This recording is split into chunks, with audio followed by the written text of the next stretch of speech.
Bueno, entonces, memória, conflito social e a transformação dos processos do trabalho, reprodução social nas classes trabalhadoras. É um título longo, porque não sabia por aonde ir, então veio um título, primeiramente, amplo, para depois ver como fazer. Bom, a experiência mais aprofundada que tive no estudo do processo de trabalho se deu durante a pesquisa de um processo concreto, o do trabalho dos operários do açúcar no estado de Pernambuco, no Nordeste brasileiro. Estes eram os operários da parte industrial das usinas de açúcar, portanto, um trabalho fabril, cercado por todos os lados pelo trabalho rural nos estabelecimentos produtores de cana-de-açúcar. Desde este momento, muitas de minhas pesquisas posteriores sobre o trabalho se relacionavam ao cruzamento de processos históricos que envolvem trabalhadores rurais e trabalhadores industriais. Como pesquisa etnográfica, o processo produtivo foi estudado a partir da experiência e das representações coletivas que estes trabalhadores tinham do trabalho. Assim, deve-se atentar na concepção de processo produtivo aqui considerado, não um processo isolado, tal como estudado na esfera da engenharia da produção ou da economia no estrito sensu. Ele está, esse processo aqui está na expressão de Karl Polanyi, embedded, incluído, contido, em relações sociais mais amplas, que certamente inclui aspectos da reprodução social do trabalhador e formas de dominação mais ou menos abrangentes que podem atingir a moradia, concessões extramonetárias aos trabalhadores, atividades de lazer, religiosas e políticas. O processo produtivo também está embebido em relações institucionais originadas pelo Estado, em particular as que regulam os conflitos do trabalho. Na história brasileira do século XX, início do século XXI, o trabalho e o processo produtivo estão fortemente entrelaçados com as leis, com o direito público do trabalho, com o uso que deles fazem os sindicatos de trabalhadores e como reage o patronato, né? Isso vem sendo muito ameaçado agora, não? A pesquisa com os operários do açúcar, aí você pode colocar slide 2, tá lá. A pesquisa com os operários do açúcar foi feita no período do auge da ditadura militar, em 1972, o que limitava a possibilidade de registrar aspectos políticos da experiência daqueles trabalhadores. Este silenciamento também se relacionava ao fato deste grupo profissional ser mais acomodado na defesa dos direitos sociais. Por ter sido incluído nas leis do trabalho promulgadas pelo governo federal em 1943, esse grupo se distinguia dos trabalhadores do campo. O contingente muito mais numeroso de trabalhadores rurais na mesma atividade agroindustrial só começou a ser incluído no direito social 20 anos depois. Com isto meu foco acabou se direcionando para a concepção dos operários sobre sua prática cotidiana no trabalho, que, no entanto, não silenciava a respeito dos conflitos ali surgidos. Nas entrevistas, o discurso desse grupo profissional era particularmente rico na descrição das suas diferenças internas. Essa diferenciação é constituída pela autoclassificação genérica de operários da produção, operários da manutenção, mantenimento e serventes, né? Unskilled laborers. Os dois primeiros são trabalhadores permanentes, os últimos são temporários.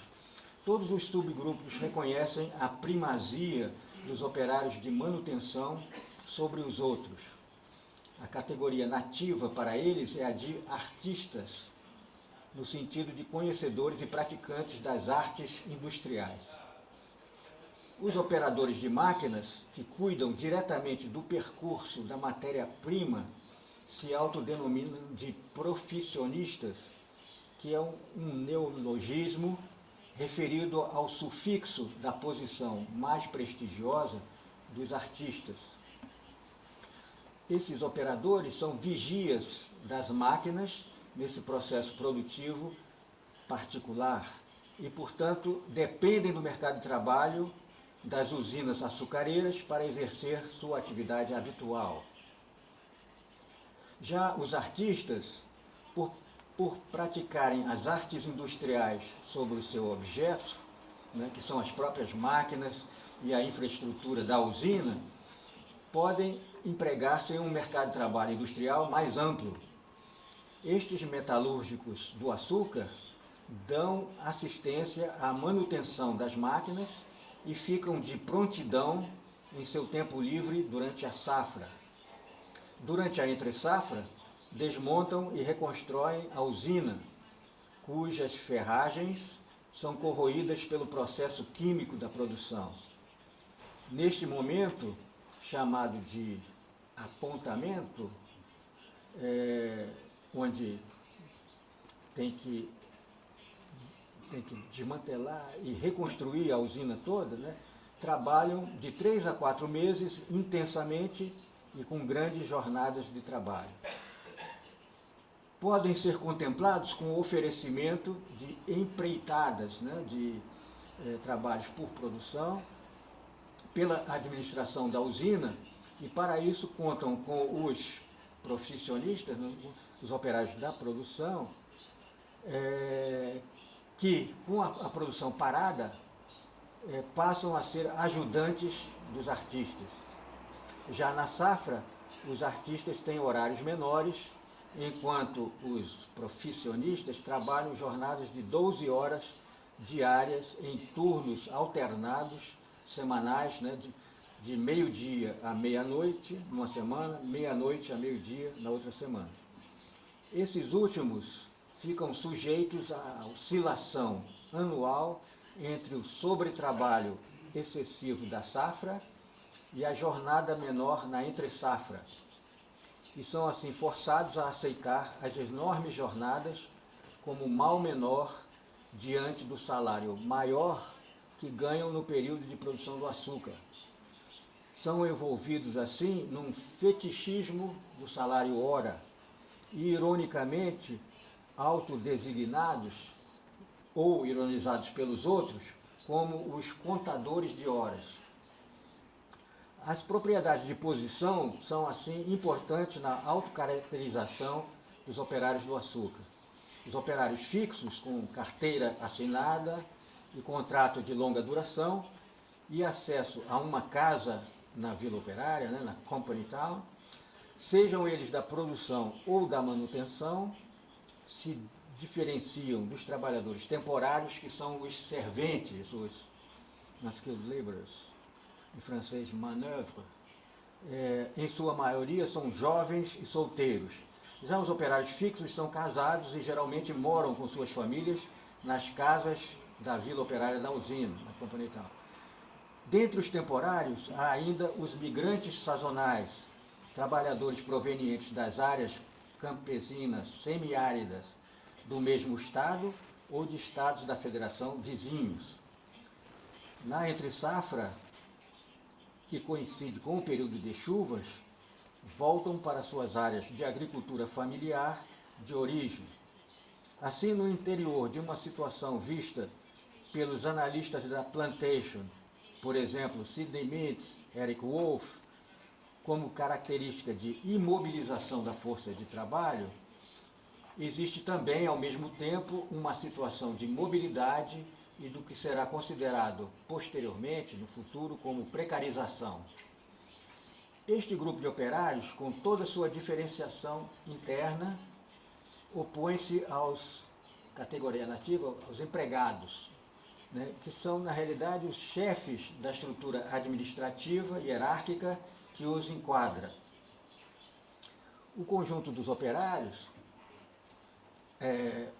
o conjunto dos operários assume as qualidades da sua parte mais autolegitimada, a dos artistas, aqueles que sabem fazer, para opor-se àqueles que ganham muito, exibem bens de consumo ostensivos, né, os empregados, não produzem bens tangíveis e oprimem os outros, os oprimem, como é o caso, né, dos chefes das seções, né, os empregados chefes de seções e todos os que ocupam as posições hierárquicas.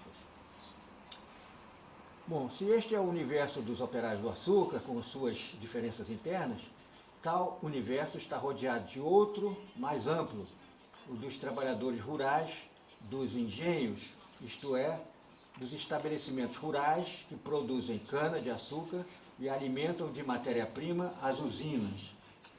É das famílias de trabalhadores rurais, moradores de engenhos, que provém muitos dos operários das usinas, iniciando-se como serventes temporários nas safras e depois conseguindo alguma vaga de operário fixo.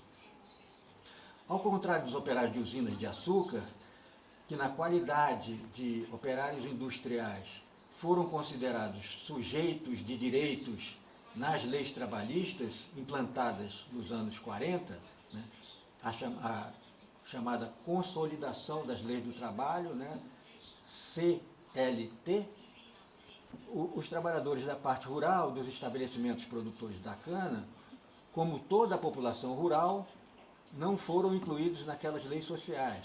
Na época, 70% da população não foi incluída nas leis sociais. Como parte do processo conhecido como cidadania regulada ou diferida ao longo do tempo entre diferentes grupos sociais, as leis trabalhistas sancionadas nos governos Vargas, 1930 e 1945, se aplicavam na época a aproximadamente 30% da população, dela estando excluída a população rural. Em grande parte originária da escravidão, abolida juridicamente em 1888, né, o Brasil, o último país a abolir a escravidão, ou do domínio sobre populações indígenas, as populações rurais tinham designações étnicas locais, às vezes depreciativas, como caboclos, como colonos e outras denominações relativas a arranjos produtivos com os donos de terras. A categoria genérica trabalhador rural só se difundiu com a proclamação do Estatuto do Trabalhador Rural em 1963, 20 anos depois da implantação da CLT em 43. Essa defasagem no tempo estimulou a migração de trabalhadores do campo, em especial das áreas semiáridas do Nordeste, de outras também, para a cidade e para as indústrias que se multiplicavam no Sudeste do país. A formação da classe operária nas áreas industrializadas se deu através da incorporação do campesinato à procura dos direitos que lhes eram negados nas suas áreas de origem. A defasagem temporal da implantação dos direitos na cidade e no campo deu ao movimento camponês que se formava a utopia da equiparação de direitos e um impulso de mobilização dos anos 50 e início dos 60, cujo auge, em 1963, ocasionou a extensão dos direitos sociais também a eles, proporcionando-lhes um início de cidadania, né? Movimento das ligas camponesas, antes de 64. Este impulso fez com que a sindicalização e a luta pela aplicação e cumprimento dos direitos continuassem com força, mesmo durante a ditadura militar iniciada em 1964. No final dessa apresentação, veremos que a mobilização dos trabalhadores da cana no final dos anos 70 para a década de 80 se equipara, por certos aspectos, em importância, à mais conhecida movimentação dos metalúrgicos de São Paulo e do ABC paulista. Metalúrgicos estes, em grande parte, formados pelos migrantes recentes do campo à procura dos seus direitos, o que contrariou as análises de um grupo importante de sociólogos de São Paulo, naquela época, até os anos 70, que até então viam na origem rural recente do operariado um fator da pretensa fraqueza de seu movimento de classe. Mas antes de voltar a este ponto, no final da apresentação, gostaria de falar algo sobre o trabalho nas fábricas têxteis, que tiveram importante presença industrial do início do século XX até os anos 70 do século XX no Brasil. Observei que algumas grandes fábricas têxteis tinham características comuns às usinas de açúcar, como a existência de vilas operárias, company towns, além de propriedades territoriais com atividades agrícolas que serviam ao abastecimento de seus trabalhadores, configurando um governo local de fato. Pareciam plantations na beira das cidades. Estudei uma das maiores dessas fábricas no Brasil, nos arredores de Recife. Ao contrário das usinas, com seus laboratórios secretos da produção de difícil visibilidade social, esta fábrica têxtil, chamada Companhia de Tecidos Paulista, CTP, havia deixado rastros na sua história que vazavam frequentemente para o conhecimento público. Mas eu só fui saber disso ao entrevistar os seus operários e operárias, que inseriam seus depoimentos e histórias de vida dentro de uma narrativa maior sobre a grandeza tanto da empresa quanto da luta reivindicativa dos trabalhadores em seus conflitos contra ela.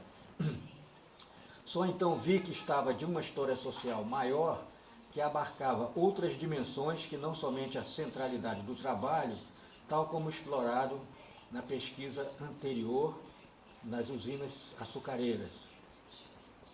Em primeiro lugar, as fábricas têxteis recrutavam um enorme contingente de operárias do gênero feminino que trabalhavam lado a lado com os operários homens.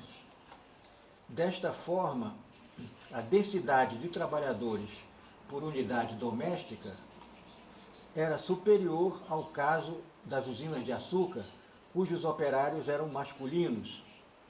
Interessada nas moças para suas seções de fiação e tecelagem, a fábrica recrutou famílias de trabalhadores, famílias numerosas, entre os anos 30 e 50, de toda parte, mas sobretudo das regiões semiáridas de vários estados da região.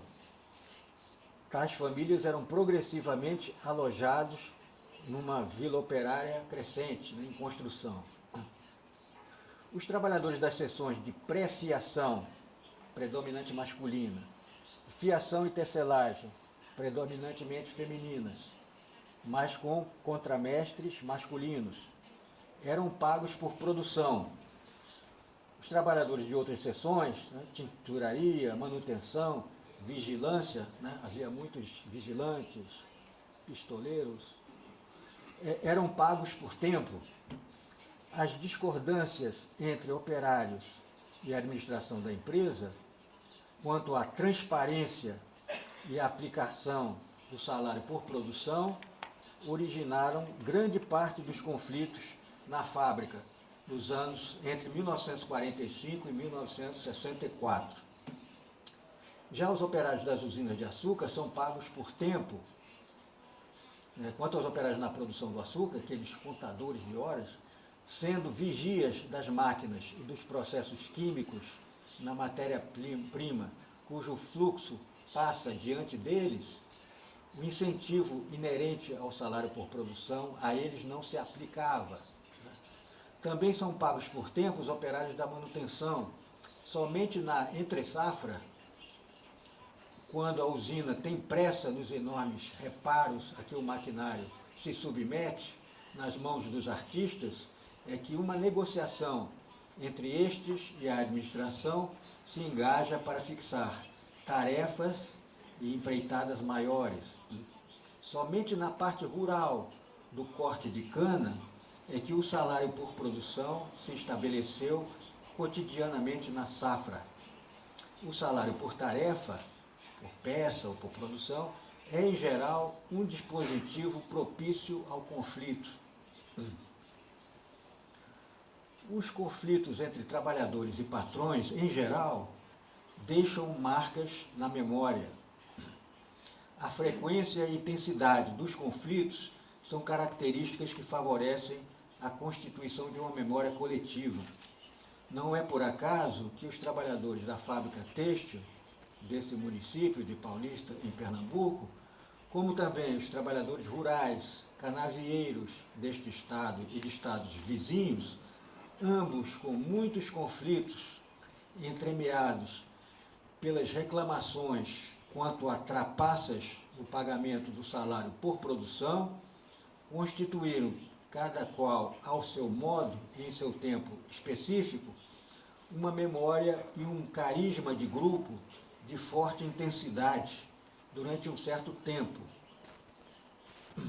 Já os operários do açúcar, com uma concepção de tempo cíclico, em que se alternam administrações sucessivas que favorecem redes de operários de confiança e uma presença política ocultada pelo protagonismo dos trabalhadores rurais, de que já foram originários, deixavam pouco espaço na construção de uma memória de grupo. Além disso, esses operários, chefes de família, entregavam a casa da Vila Operária, né, onde moravam com sua família, assim que se aposentavam, ou quando eram demitidos, ou quando se transferiam. Raramente há casos de filhos de operários, né, que são empregados na usina, o que poderia possibilitar que sua família pudesse permanecer morando na casa. A transmissão da profissão e da moradia na localidade se torna difícil de uma geração para outra.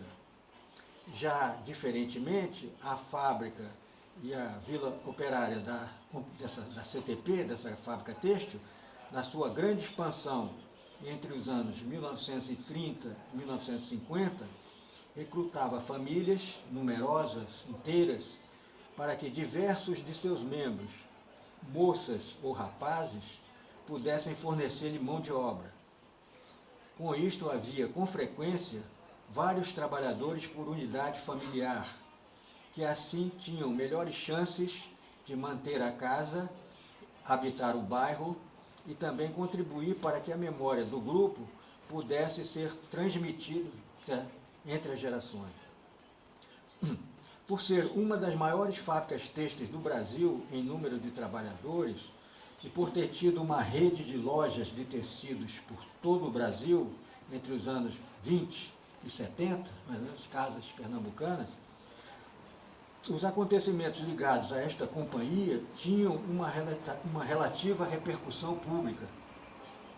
Por sua vez, tal repercussão ajudava os trabalhadores a constituírem sua própria memória. Foi o caso da greve em defesa da aplicação da Lei de 8 horas de trabalho em maio de 1932, logo depois que a Lei de Sindicalização, nova também, de 1931, permitiu a organização do primeiro sindicato que ali se formou, que por sinal foi destruído, ou sofreu intervenção. Ou da importância da companhia durante a Segunda Guerra Mundial, oscilando entre o apoio à Alemanha, né, os proprietários eram de origem sueca e eram suspeitos de simpatias pelo nazismo, e muitos gerentes e chefes eram de nacionalidade alemã. oscilavam então entre o apoio à Alemanha e depois, quando o Brasil entrou em guerra contra a Alemanha, né, a favor dos aliados Estados Unidos, União Soviética, etc., o fornecimento de uniformes para as tropas. Né? A companhia, então, voltou para o fornecimento de uniformes, de fardas, para as tropas do Exército Brasileiro, que foi lutar contra o nazifascismo na Itália. Também o fato de as bases territoriais das suas propriedades terem formado um município próprio, no início dos anos 30, conferiam de imediato uma importância política à companhia. A maior parte das greves e conflitos que se intensificaram entre 1945 e 1964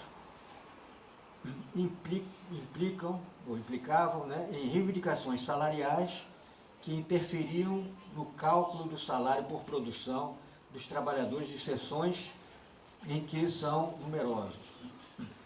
Uma das reivindicações constantes, sempre negada, é a da transparência dos valores unitários dos salários por produção, segundo cada tipo de fio ou cada tipo de pano que apresentam dificuldades para serem produzidos.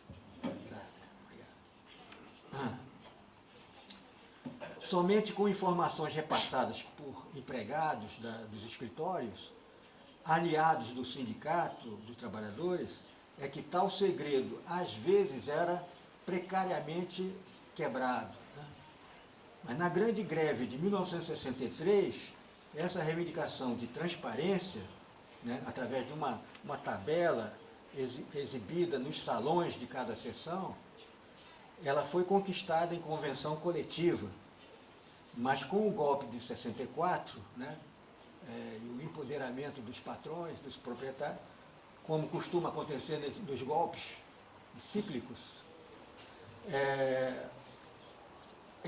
no golpe de 64 o segredo se restabeleceu.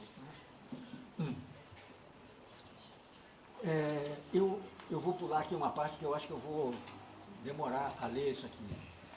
Era uma pequena parte que eu ia falar do movimento entre esses trabalhadores têxteis nos anos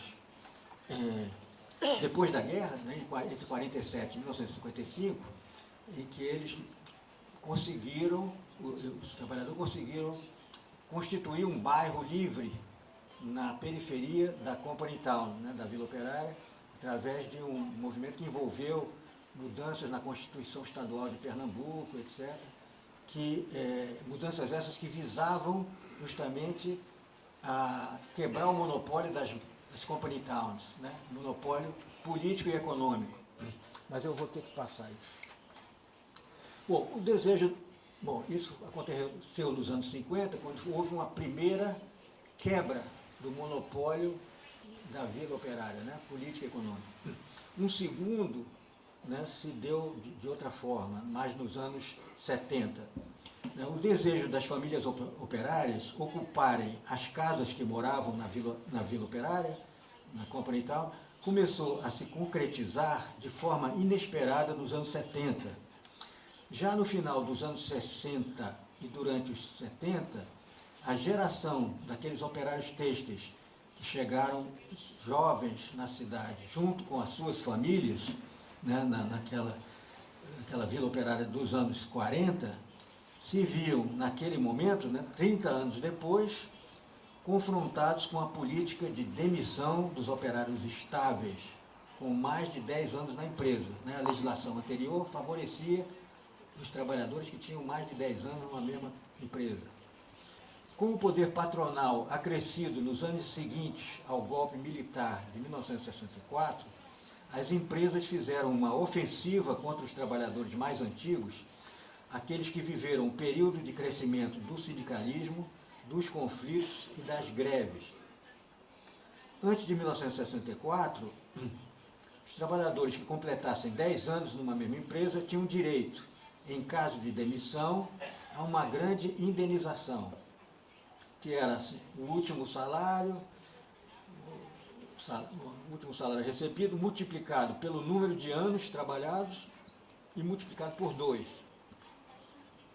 Dentre os operários estáveis estavam muitos ativistas e delegados sindicais, pois tinham mais proteção para práticas de representação dentro das empresas.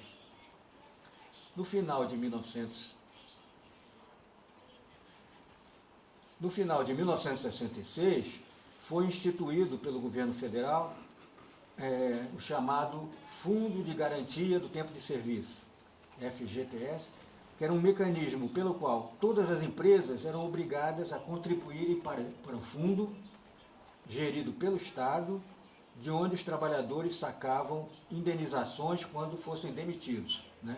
Esse fundo alimentou a construção civil, etc. Quer dizer, a ditadura militar, no caso brasileiro, foi mais desenvolvimentista na época, né? Mais construtora de Estado, no certo sentido, né? Embora nesse caso fosse para destruir a estabilidade dos trabalhadores, etc. Bom, passava a ser socializado aquilo que era arcado antes pelas empresas individuais, o que também permitia que as empresas pudessem demitir seus operários estáveis. Estes eram pressionados para optarem pela nova legislação, abandonando suas antigas garantias. Algumas empresas em várias partes do país confinaram trabalhadores estáveis em salões quentes de castigo, sem atividade, tentando fazer com que, através dessa humilhação, eles desistissem de seu estatuto anterior de estáveis. Em Pernambuco, os operários chamavam esses locais de castigo de museus, né? Eu que trabalho no museu, né, é uma certa ironia. Em fábricas tradicionais, como as têxteis, o contingente de operários estáveis era grande. Na CTP em Paulista, a direção da fábrica não quis mais esperar que os teimosos trabalhadores mais antigos viessem a optar pela nova lei e demitiu de uma só vez mais de 500 trabalhadores estáveis, né, que eram estáveis.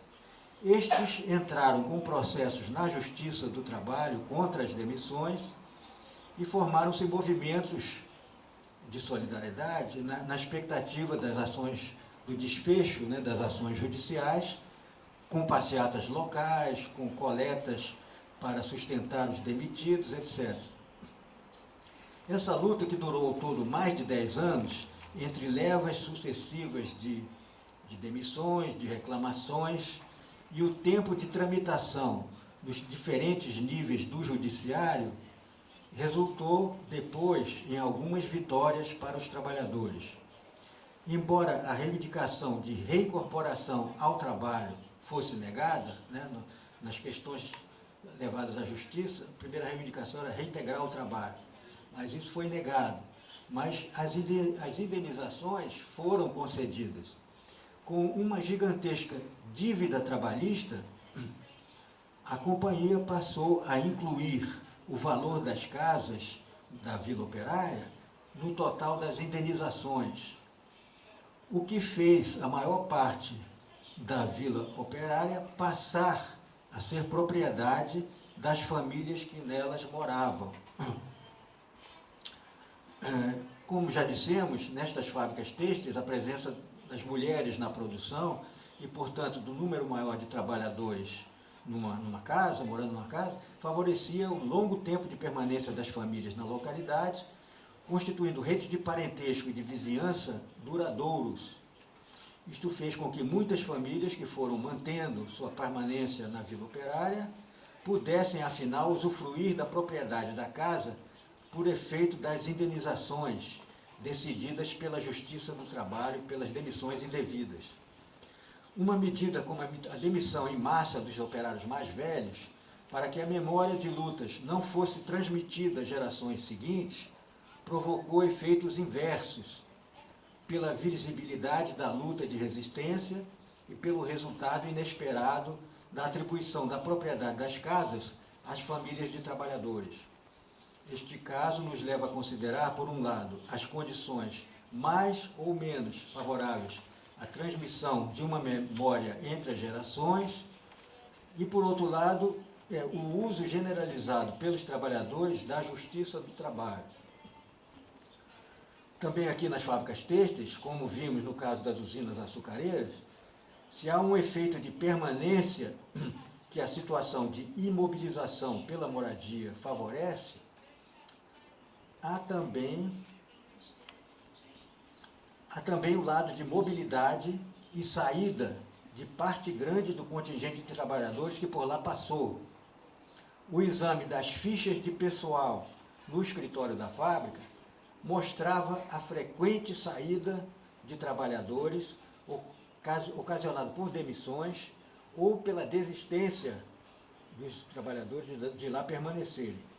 Além disso, as práticas de burla à legislação trabalhista por parte da companhia se faziam ao lado do procedimento conforme a lei aplicado aos trabalhadores fichados no interior da fábrica. Uma série de trabalhadores empregados pela companhia não tinham contratos. Trabalhadores agrícolas, cortadores de lenha para as fornalhas da fábrica, trabalhadores da construção civil, trabalhadores da vigilância, né, que vigiavam todo o território do município, praticamente, uma polícia privada, trabalhadores domésticos da Casa Grande Patronal, todos esses não eram fichados, não tinham contratos. Para os não fichados, existia uma folha de pagamento paralela, chamada pelos operários de folha amarela. Essa fixação com o amarelo, né? Jaune, né? Yellow. Isto mostra que a hoje precarização das relações de trabalho, vista como um fenômeno novo, já estava presente, fazendo parte da normalidade da história do capitalismo industrial no país. Ao mesmo tempo, as possibilidades abertas pelo recurso à justiça do trabalho fizeram com que, próximos do tempo de serviço que daria direito à aposentadoria, né, à jubilação, os trabalhadores da folha amarela utilizavam-se de testemunhas para fazer validar aquele tempo que estava escondido pelo uso do trabalho clandestino pelas companhias. Isso se deu no auge da mobilização dos trabalhadores no início dos anos 60 e ainda durante a ditadura, na medida em que a legislação do trabalho permaneceu, né? Aquela ditadura fez permanecer a justiça do trabalho. A atual quer destruí-la. Os tempos mudam.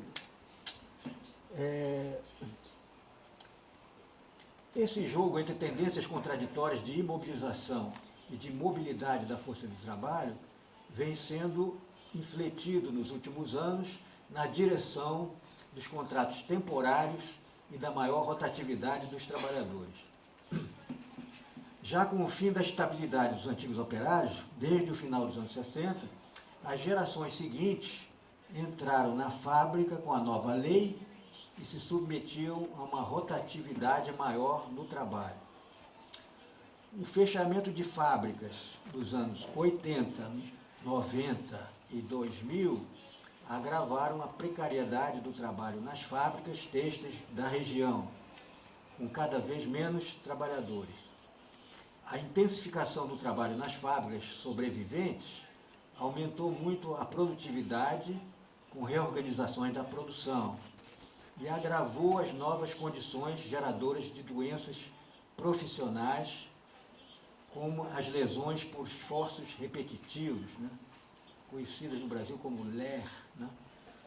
Das antigas epidemias de tuberculose nas fábricas têxteis, dos anos 30 a 40, antes da penicilina, passou-se nos tempos atuais as epidemias de LER, de lesão por esforço repetitivo, nas novas fábricas de hoje. Se a perda de empregos repercute entre os trabalhadores masculinos através da mobilidade e da partida da casa, da família e da localidade, na procura por novos trabalhos, mesmo longínquos, a perda de empregos femininos frequentemente se resolve na volta ou para o trabalho doméstico ou para a produção a domicílio, É o caso da indústria de confecção, por exemplo, de lingerie no estado do Rio de Janeiro, onde as demissões de costureiras mais antigas de grandes fábricas podem ocasionar o seu redirecionamento para a produção a domicílio, né, de mercadorias similares. A maior tendência à mobilidade da força de trabalho também se manifesta na agroindústria açucareira, com uma maior amplitude geográfica nas migrações por trabalho. A antiga e tradicional migração sazonal dos camponeses e trabalhadores rurais das áreas semiáridas para a safra da zona canavieira, no interior dos estados produtores no Nordeste, né, agora se processa um deslocamento territorial muito maior do Nordeste para São Paulo ou para outros estados. Como o período da safra das duas regiões parcialmente não coincide, uma parte dos trabalhadores da cana no Nordeste pode abandonar a safra local e migrar para o Sudeste, ou mais recentemente para o Centro-Oeste, acompanhando novos contingentes de áreas camponesas de estados onde não existe a produção canavieira. Isto também pode ocorrer com operários da parte industrial, estes que se movimentavam no mercado de trabalho regional das usinas de açúcar, agora se movimentam em um mercado interregional com novas usinas criadas em outros estados da federação. Outra mudança que guarda fortes laços com padrões antes prevalecentes é a do aumento da terceirização dos serviços de reparos durante a safra e principalmente durante a entre-safra, durante o apontamento, né, a grande desmontagem e remontagem das instalações industriais na entre-safra. Os serviços de reparos, durante a urgência da safra, é um dos pilares da manutenção de um bom número de artistas, né, de oficiais da manutenção permanentemente nas usinas. O apontamento que já era concedido devido à sua urgência, tanto para a empreitada para certos artistas da casa, quanto também a empreiteiros de fora, pode ser objeto agora de uma terceirização mais sistemática. Em cidades das áreas canavieiras, como no interior de São Paulo, onde há empresas metalúrgicas voltadas para a produção de peças e máquinas para as usinas, o apelo a firmas de fora pode ser mais comum. Mesmo assim, o fato da entre-safra da cana concentrar, num mesmo período, apontamentos simultâneos em várias usinas, faz as empresas se precaverem e manterem artistas da casa, né, para esse fim. Pode-se ver, por contraste, no mesmo período, apontamentos simultâneos em várias usinas. Pode-se ver, por contraste, né, mudei de linha aqui. Pode-se ver, por contraste, como na indústria de papel, que também precisa de fazer seu respectivo período de apontamento, né, pode terceirizá-lo de forma sistemática, pois ele não depende de uma entre-safra das plantações de árvores, de eucaliptos, etc. Tais plantações são feitas de forma a fornecerem matéria-prima durante todo o ano. Com a febre de reestruturação produtiva que atacou os responsáveis pelas decisões empresariais, desde o final dos anos 80, a indústria de papel no Brasil demitiu gerentes, engenheiros, operários de manutenção em cada unidade fabril e incentivou-os a se reagruparem em empresas independentes que prestassem serviços durante os períodos de apontamento programados e agendados, sucessivamente pelas fábricas. Os artistas, nesse caso, se tornaram peões de trecho, né, a expressão, peões de trecho dos trabalhadores de barragens, que vão trabalhando de barragem em barragem. Né? Então viraram uma espécie de peões de trecho. Então, os trabalhadores qualificados, nesse caso, se tornaram peões de trecho, comparando-se, através desse termo, aos trabalhadores itinerantes de obras públicas, como estradas e barragens. Já as características sazonais da cana impedem tal terceirização sistemática de seu apontamento. Assim, as novas formas de precarização da força de trabalho guardam maiores ou menores semelhanças com formas de exploração do passado, podendo ampliar tendências já presentes anteriormente ou fazê-lo de forma mais tímida, devido aos próprios limites dados pelas especificidades das formas produtivas. Uma outra tendência a ser observada na agroindústria açucareira segue o que vem ocorrendo em setores agroindustriais mais recentes, como a produção de soja, por exemplo, onde aumenta a presença de operadores de máquinas no próprio trabalho na terra e no corte de cana, assim como aqueles que reparam essas máquinas. Pode-se observar como a industrialização da agricultura antevista por Kautsky na Europa do início do século XX, caracterizada pela introdução de insumos industriais, da química, etc., na agricultura e pelo processamento industrial do produto agrícola, que por sua vez se torna matéria-prima, isso tenha se radicalizado no início deste século XXI. Com isto, os trabalhadores, operadores de máquinas e os responsáveis por sua manutenção no campo, que passam a ter uma importância maior, embora eles estejam pouco visíveis e mais dispersos, né? Mas, embora mais dispersos, tornam-se mais assemelhados aos operários do açúcar, que antes eram confinados numa grande instalação industrial. As jornadas de trabalho desses operários de máquinas agrícolas são muito grandes, às vezes maiores do que as de 12 horas. Alguns desses operadores de máquina são obrigados a usar fraldas, né, como bebês, para não ir ao banho, porque trabalham no campo. Podiam muito bem sair da máquina e fazer suas necessidades no campo. Ninguém está vendo, mas querem que ele fique, não pode parar. Também pesquisas em desenvolvimento sobre trabalhadores em novas áreas do agronegócio ou em áreas de construção de barragens fazem o tema da mobilidade do trabalhador aparecer fortemente.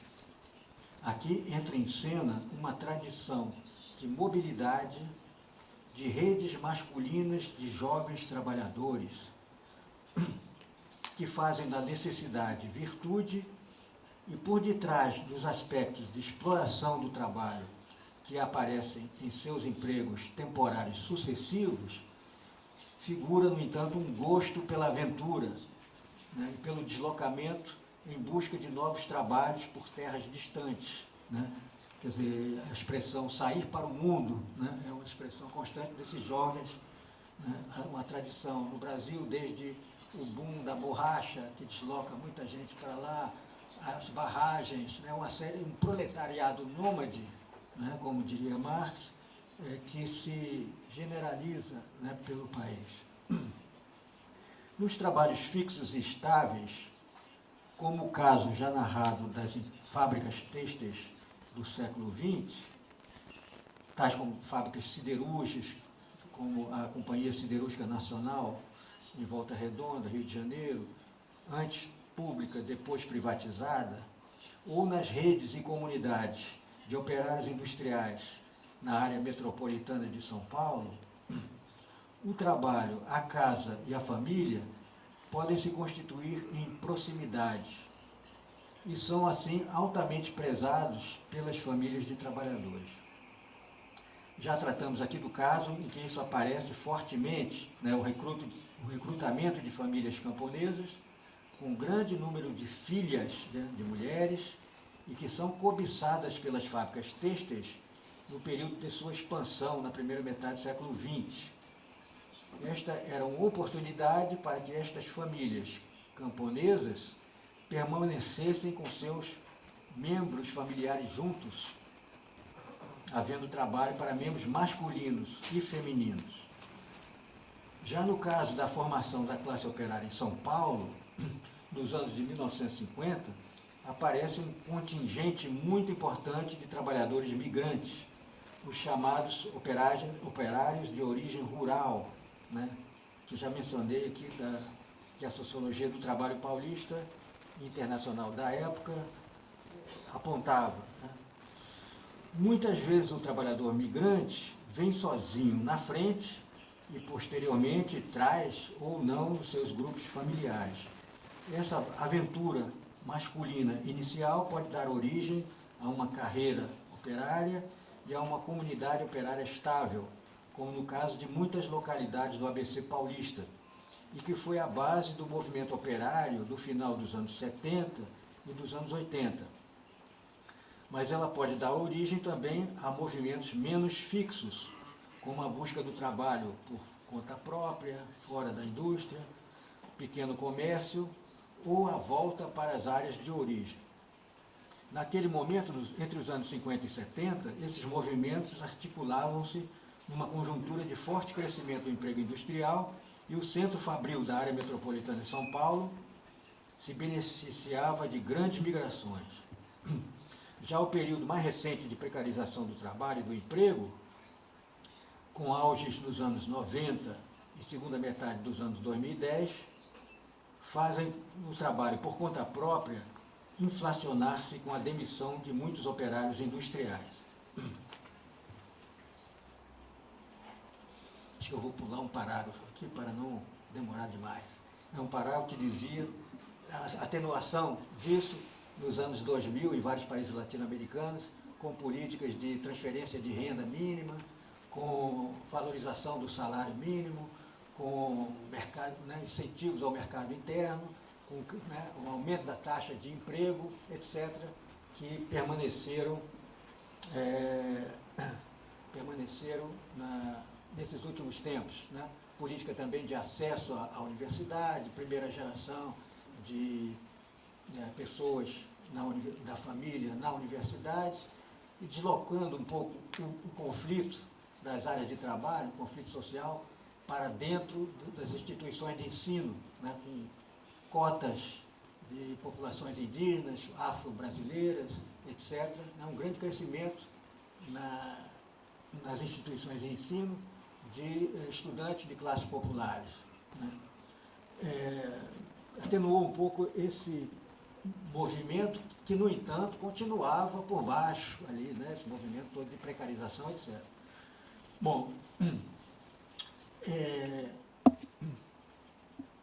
isso, então, nos últimos 4 anos, a destruição de políticas sociais que foram sendo construídas ao longo de algo como 80 anos, né, nos últimos 4 anos, no caso do Brasil, com esse novo golpe parlamentar, jurídico, midiático, né, houve uma destruição de políticas sociais que foram sendo construídas ao longo de algo como 80 anos. E, de repente, fazem desabar algo que poderia se ver como um movimento ascensional de maior duração, de extensão de direitos sociais. Isso se quebrou de repente, desde o golpe de novo tipo, que se instalou em 2016, que tem destruído direitos sociais conquistados desde os anos 1930. As formas de resistência à violência difusa com que essa política tem se implantado em pouco tempo, contrariando tradições de longo prazo anteriores, está para ser avaliada daqui para frente. Por isso, queria finalizar esta apresentação dando notícia de esforços no sentido de aumentar o registro e a pesquisa sobre a memória de movimentos sociais num esforço colaborativo de acadêmicos e ativistas, na crença de que a recuperação crítica de experiências de lutas do passado contribua para a transmissão da memória entre gerações das classes populares e, portanto, é um conhecimento acumulado, voltado para a transformação social. A hipótese thompsoniana, né, do historiador E.P. Thompson, né, dos usos da experiência passada em vistas da transformação social contemporânea, alimenta esse esforço. Em primeiro lugar, gostaria de falar de uma experiência de devolução, né, de resultados de pesquisa em conjunto com os trabalhadores têxteis anteriormente estudados. Como vimos, esse grupo de trabalhadores tinha uma rica história presente, né, uma história incorporada, resultado de condições favoráveis.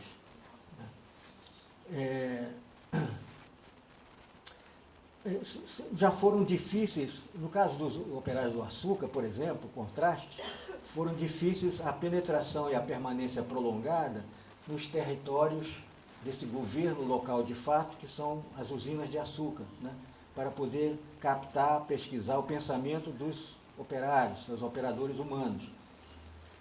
Mais difícil também se torna a ação de retornar os resultados de pesquisa a esse grupo subalterno e dominado, submetido a uma quase instituição total, né, no sentido do Goffman.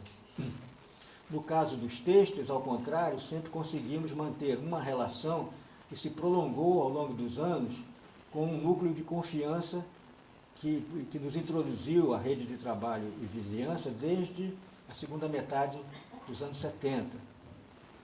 Eu e a colega Rosilene Alvim, que havia estudado a configuração das famílias dos trabalhadores têxteis, pudemos finalmente retribuir essa confiança por ocasião de uma permanência prolongada em Recife, entre 2003 e 2006.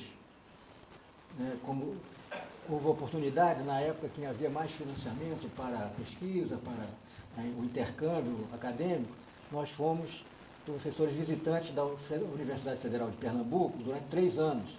E aí tivemos a oportunidade de poder efetivar essa devolução de resultados ao nosso grupo pesquisado. Estabelecemos um contato prolongado com diretores sindicais locais que já eram de uma outra geração de operários têxteis, né, outra geração em relação àquela que nós havíamos pesquisado alguns anos antes, uns 30 anos antes. Eles eram de novas fábricas que se instalaram nos anos 70 no município, que antes era uma só fábrica que dominava tudo. O processo de desindustrialização deste município já havia fechado a fábrica mais tradicional da área e se apresentava também para essas fábricas mais novas, né, que já tinham aí uns 30 anos. Esses diretores sindicais eram portadores de uma forte demanda de memória, né? Neles transparecia a vontade de maior conhecimento da história da geração anterior da fábrica, mais antiga, né, cuja vila operária se confunde com a sede municipal. E essa tarefa de registro histórico se adequava à transformação da base sindical local, onde os associados aposentados, né, jubilados, já superavam de longe os operários ativos, né? Então, essa nova geração de sindicalistas nos propôs a feitura de um documentário, né, que seria baseado na história dos antigos operários e trabalhadores estáveis da fábrica, né, para aquela geração anterior. Era um desafio que a gente não tinha a menor experiência e especialização na área do documentário. Enfim, nós finalmente aceitamos e mobilizamos nossa antiga rede de pesquisados, né, que também era uma referência para eles, novos sindicalistas, e com base nas informações históricas acumuladas em relatos orais ou provenientes de arquivos de imagens, realizamos um filme que pudesse reforçar visualmente a memória operária local. Essa experiência finalmente conseguiu se realizar com a colaboração ativa dessas duas gerações de trabalhadores e com profissionais do cinema que conseguimos reunir, né? O vídeo chamado Tecido Memória, né, 70 minutos de duração, teve uma importante repercussão local e também em universidades e associações populares em outras partes do país onde foi exibido.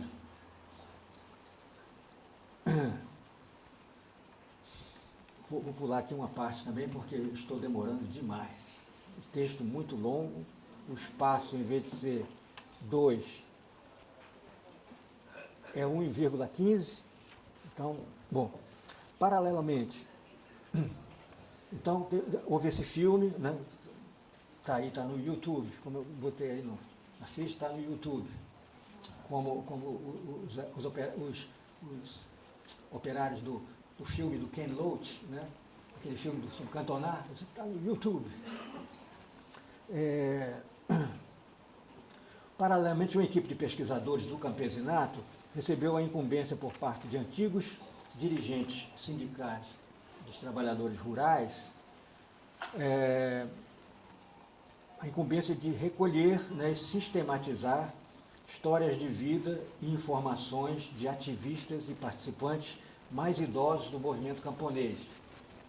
A urgência era de evitar a perda da história do conhecimento incorporada nos ativistas mais velhos, né? Com o desaparecimento das gerações que viram o início do movimento camponês nos anos 50 e 60 e que atravessaram o período da ditadura militar entre 1964 até a redemocratização com a Constituição de 1988, muito do conhecimento do passado do movimento se perderia. Foram realizadas entre 2003 e 2010 mesas redondas com testemunhos de ativistas em 9 estados da federação, registrados de forma audiovisual, onde a participação da plateia também fosse de testemunhos complementares, né, ou dissidentes. Foram feitas entrevistas filmadas também foram feitas entrevistas filmadas com alguns ativistas de forma mais aprofundada. Esse material vem sendo trabalhado na forma de um banco de dados digital na UFRJ, na minha universidade, junto com acervos de movimentos sociais diversos. São materiais de pesquisadores acumulados ao longo das suas trajetórias, assim como de ativistas e movimentos que vão sendo esses materiais progressivamente trabalhados, tais como esses movimentos já citados e outros, como da oposição sindical dos metalúrgicos de São Paulo, dos anos 70 e 80, bem como materiais de pesquisadores sobre a vida comunitária nas favelas do Rio de Janeiro, materiais esses que contribuíram para a criação de alguns museus de comunidade, museus de favela.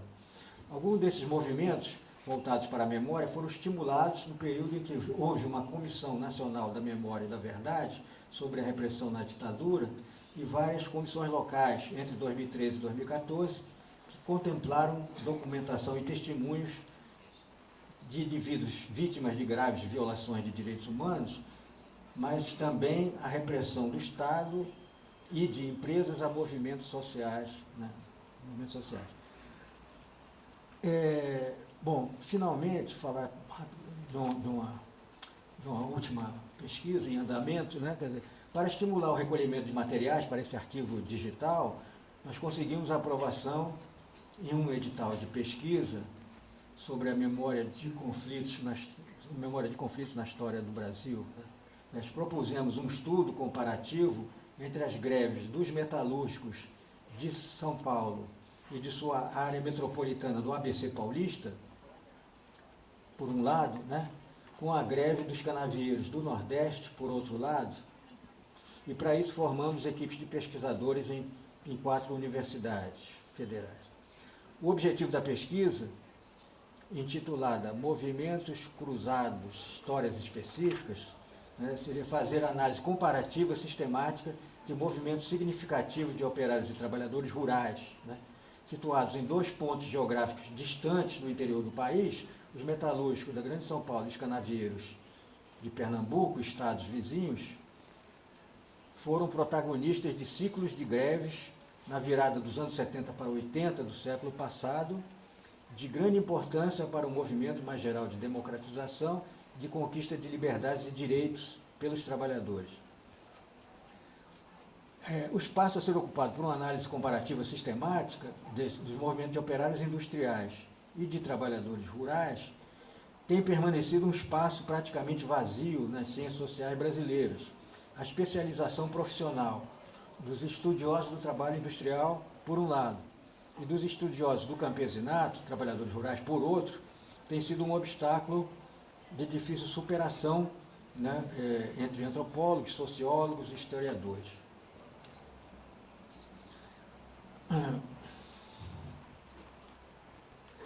Então eu tinha aqui alguma coisa para ler, mas eu vou parar. Eu vou apenas dizer que a intenção aqui era, enfim, através desses movimentos diferentes, né, ciclo de greves no mesmo momento, praticamente, uma no centro do Brasil, industrial, a outra, né, enfim, na periferia agrária, agrícola, embora com grande tradição histórica no Brasil, né, e, enfim, então, uma mais conhecida, bastante conhecida, outra menos. Então, a intenção era, enfim, cruzar isso, comparar e ver especificidades, mas também semelhanças, né, quanto às formas, aos repertórios de ação, ao uso da justiça do trabalho, ao uso de assessores sindicais, enfim, uma série de itens que poderiam ser comparados e, enfim, diferenciados, também se relativizar as grandes diferenças supostas, ver que também há semelhanças, mas também há especificidades históricas, né, nos dois movimentos. Numa foto que estava, não, que vai ser, vai ser. Enfim, aqui tem, né, uma greve de massa lá de São Bernardo, no estádio, famosa, e aqui tem muito escura, mas é um piquete na plantação, né, na estrada, numa plantation canavieira. Então, enfim, a gente tinha por intenção analisar tanto o momento da greve, que é um momento mais duro, dos piquetes, das mobilizações, enfrentamentos, etc., mais perigoso, às vezes com algumas mortes, às vezes, né? O caso de São Paulo, né, de um operário chamado Santo Dias, em 79, foi morto num piquete. Enfim, essa dureza, e comparar com o momento da cidade, né? Quer dizer, que não é lá no fundo da empresa, no subúrbio, ou no município metropolitano, nem na plantation, lá no interior, mas na cidade, com a negociação coletiva, patrões e trabalhadores na mesa de negociação, a interferência da Justiça do Trabalho, a presença da imprensa, etc., né? São dois momentos. Além também de dois momentos que são o momento da greve, onde se consegue, esse momento da greve, né, que tem tanto na cidade como no campo,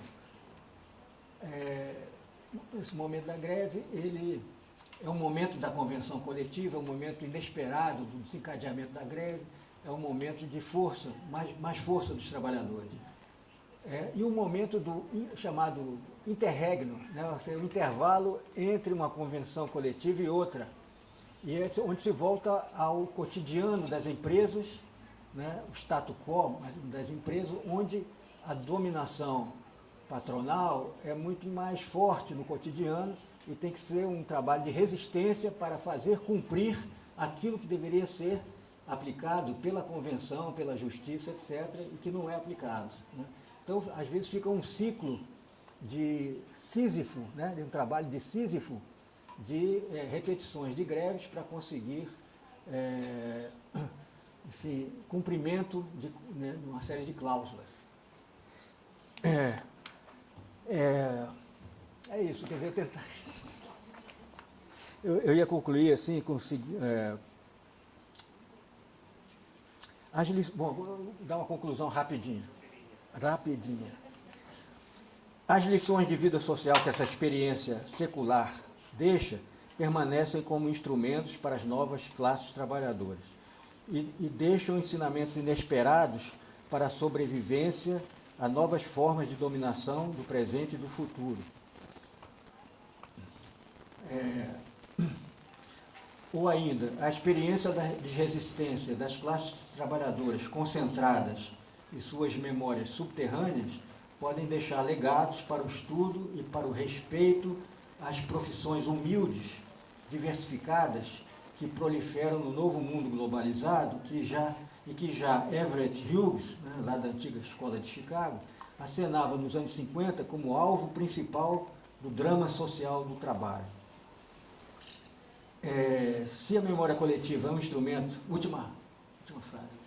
Se a memória coletiva é um instrumento para a transformação social, também certas grandes transformações estimulam uma demanda premente por uma memória objetivada e transmissível. Além disso, a memória ela própria se transforma ao longo do tempo de acordo com as necessidades e as disputas do presente, podendo tornar-se, em certas circunstâncias, um elemento de coesão ou tornar-se um campo de novos conflitos sociais. É importante assinalar que as especificidades históricas dos grupos de trabalhadores, como os aqui apresentados, podem ser estratégicas para o avanço do conhecimento ou chamar a atenção para certas configurações de vontades coletivas e de imponderáveis da vida real na escala de desenvolvimentos históricos imprevistos.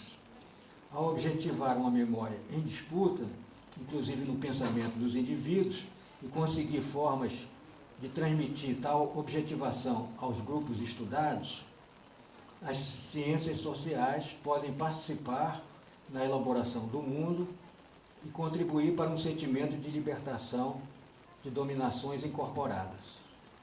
Obrigado.